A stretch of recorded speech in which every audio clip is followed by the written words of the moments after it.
Okay, we are back once again, man. It's a beautiful day, not raining. Vietnam, Ho Chi Minh City, middle of the city. Got a bird's eye view of here over at District 10. I don't know if you guys can see that, but traffic's hectic, always hectic over here. But once you get used to it, you understand how to go with the flow.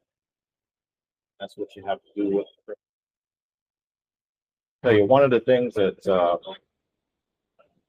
exciting here is that there's enough history here with the crypto market to have a pattern. I think it was Einstein came up with the chaos theory, and in chaos you can still find patterns. And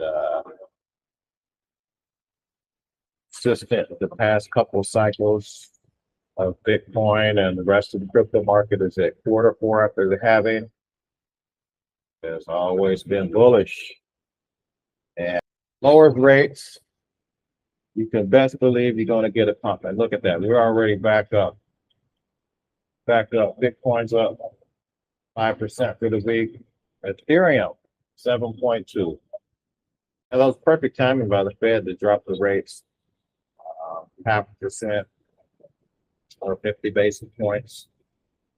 Yeah, if you look down the list, Avalanche is up like 8.9% for the week. Or I should say ASA or FET. Went through some renamings and say purged 14.9% up for the week. Aptos, look at Aptos SUI, man. SUI is up 33%. Tau 41%. Oh man, these are just huge numbers. One of the things that is huge, one of the reasons why SUI is jumped so much, and I actually have been bullish on SUI. I've been talking about SUI for several months already. Mainly their gaming console that's coming next year, but also they've got a lot of bullish things that's happening. Not only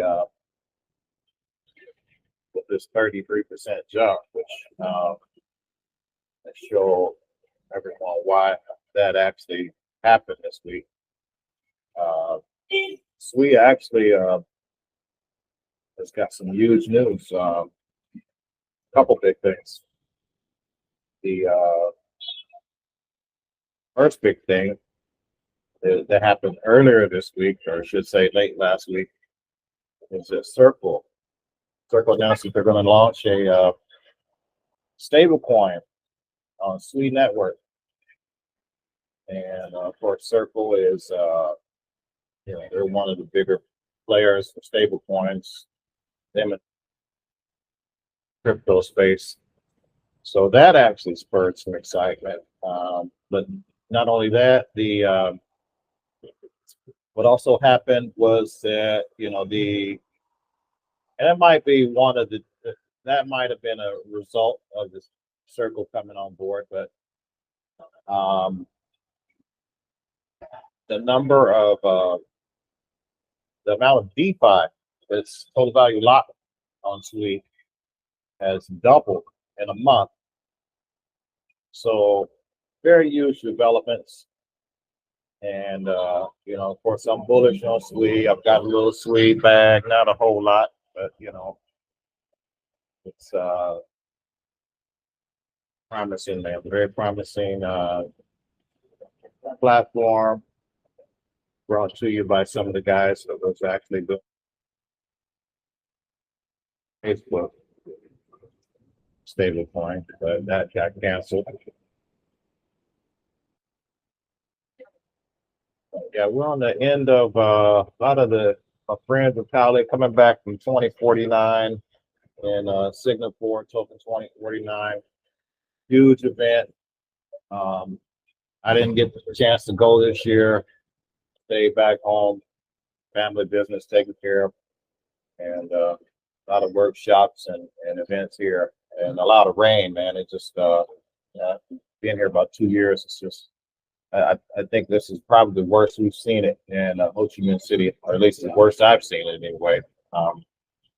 Wasn't flooding or anything, but it was just raining all day, like this off and on for like the past 2 weeks. But nice, beautiful day today. The other thing I wanted to share was, I seen some commentary, and I'm usually pretty on point with what this guy says. Arthur Hayes, man, he's always been a pretty big, knowledgeable guy, crypto space. I'm gonna share a little clip of what he had to say about the market, the way all games being played, as well as his ideas and thoughts on why the Fed is dropping rates, how that's going to affect things, and anyway, I'm gonna play the clip. Obviously, I have a macro view that Jay Powell and Janet Yellen want to juice financial markets to help Kamala Harris win the election, and obviously this sort of fits within that thesis, because if you look at the U.S. economy, it's extremely strong. GDP growth for third quarter this year was about, I think, 2 point something percent positive real growth. There's still unemployment is still quite low on historical standards. And why is the Fed cutting rates? It seems like the current rate regime was perfectly fine with a growing U.S. economy. So what was so bad that they needed to cut a 0.5%, largest rate cut since March of 2020? I believe that they're trying to get markets to go even higher to make people feel even wealthier as they go into the ballot box in November.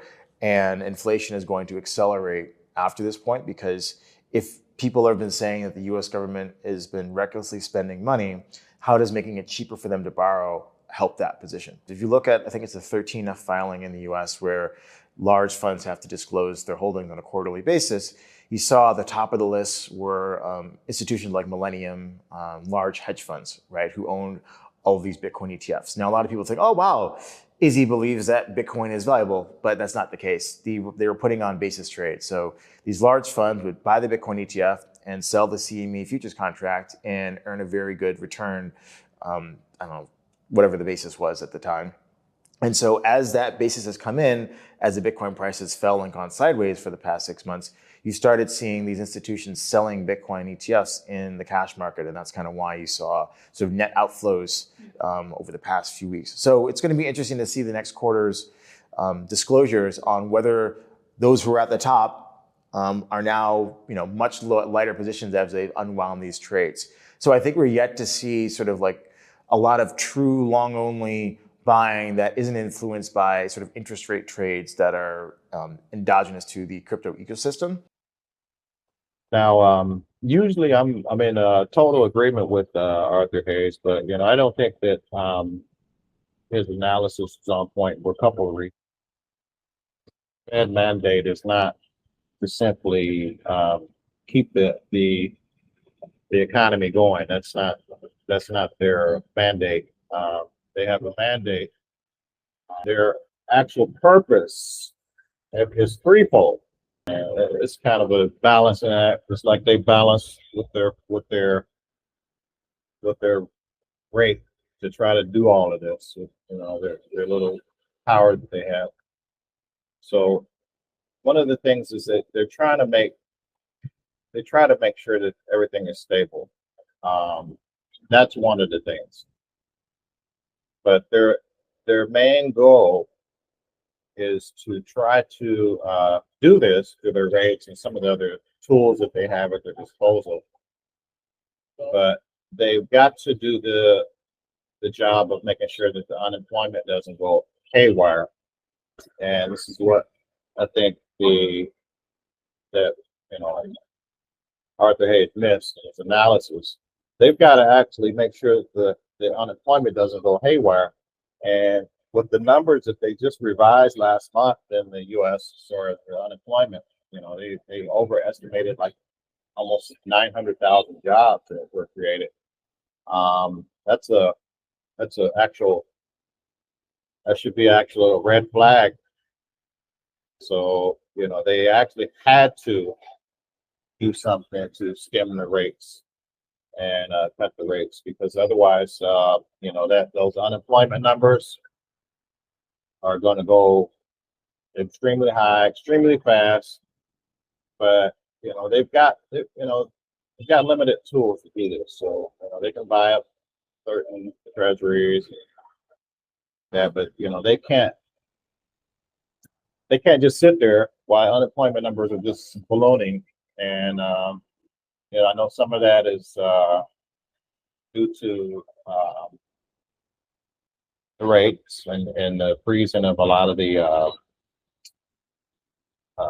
monetary supply. But one of the other things that I think that Arthur Hayes missing his analysis is that they have to make sure these banks just go under. These banks are just on the verge of collapsing, man. There's a reason why Warren Buffett dropped almost, I think he dropped almost all of his Bank of America stock. Banks, they can't make any money if they can't loan it out. If the interest rate's too high and people don't want to take no money, how's the bank going to survive? So with all these banks teetering on the edge, I mean, the Fed had to do something. I mean, they can't sit there and say, well, yeah, the economy is doing good because the stock market's doing good. That's sometimes the stock market numbers are not necessarily reflective of the overall situation. And anybody that knows anything about accounting and the number of games that they play,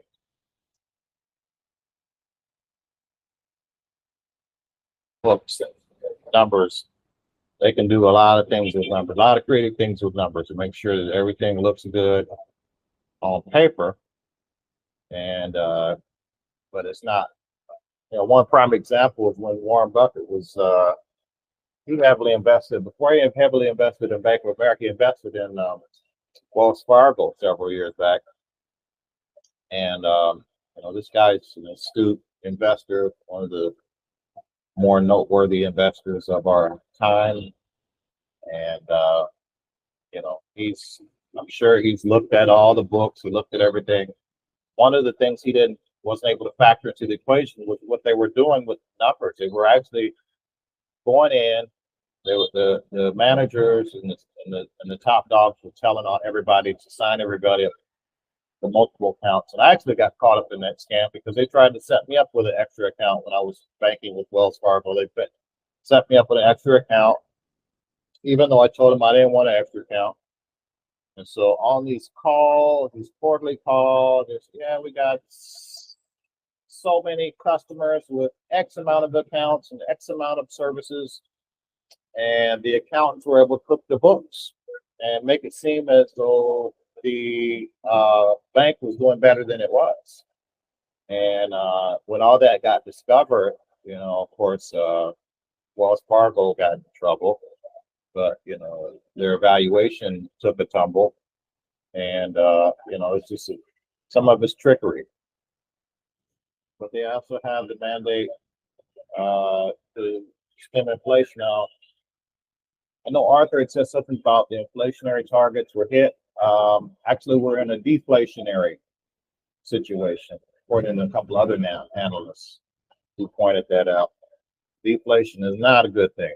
Not a good place where you want to have the economy. But at any rate, kudos to Mr. Arthur Hayes. But yeah, those three things are kind of the man. There's a lot of banks on the verge of collapsing, man, and of course, the Fed doesn't want to be the entity that have to go in after the fact and try to rescue it. They got to do some proactive stuff and make sure that these banks don't completely collapse. And look at it. 567 bank failures from 01 to 2024. This is actually 186. This is from last month, or actually end of July. 186 is the report.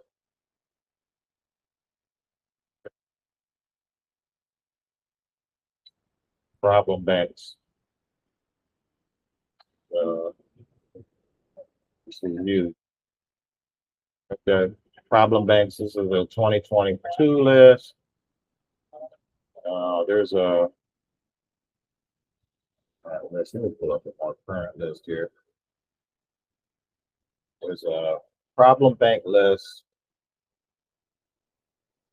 This declined for quite a number of years, but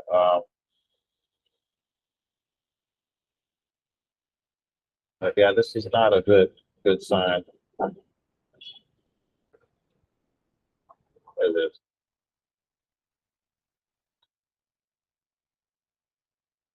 A lot of banks. It's an abstract. At any rate, so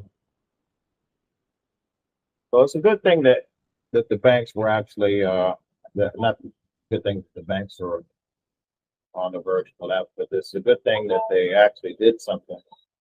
However, I think Arthur was correct in his analysis that there's going to be some fallout from these rate cuts, and that's kind of like part of the problem with central banks, and I think that's part of the great thing about crypto is that once you have a decentralized money system, you don't have to worry about the Fed having to do this, rescue this, and rescue it. The money system is decentralized. You have less issue with all of this. You don't have to worry about one centralized entity trying to play all these tricks and do all of these different things, and utilizing a limited number of tools to try to balance a lot of things out. And it shouldn't be the job of one entity to do that. And everybody in the economy should be at the mercy of one entity. You know what I'm saying? They can do a lot of good things, but they can do a lot of bad things. I mean, depending on where you're at. If you're in a situation where you have a business, you can't get no capital because the rate is too high, or the terms are not suitable because what the Fed did. I mean, that doesn't bode well for the system of things. If you work for a company that needs capital to pay you, that doesn't bode well for you either, because you're going to be out of a job. So yeah, this is from a couple months, but yeah, there's 282 banks. What is the real estate loan potential? And of course, commercial real estate's been in the toilet for a long while, but doesn't.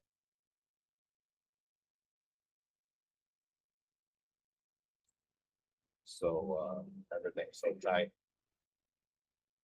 But anyway, I wanted to keep it short, sweet. We've got a couple of different interviews we'll be doing this week. Got a couple of reports I'm gonna be doing for different events, also here locally in the Vietnam area, and keep sharing all the good news, all the good information in Vietnam, and hopefully get Lilac back. I think she's coming back from Token 29. I think she came back last night. Gets busy. But yeah, with that, let's keep the coffee and crypto. I'm gonna see you guys next time.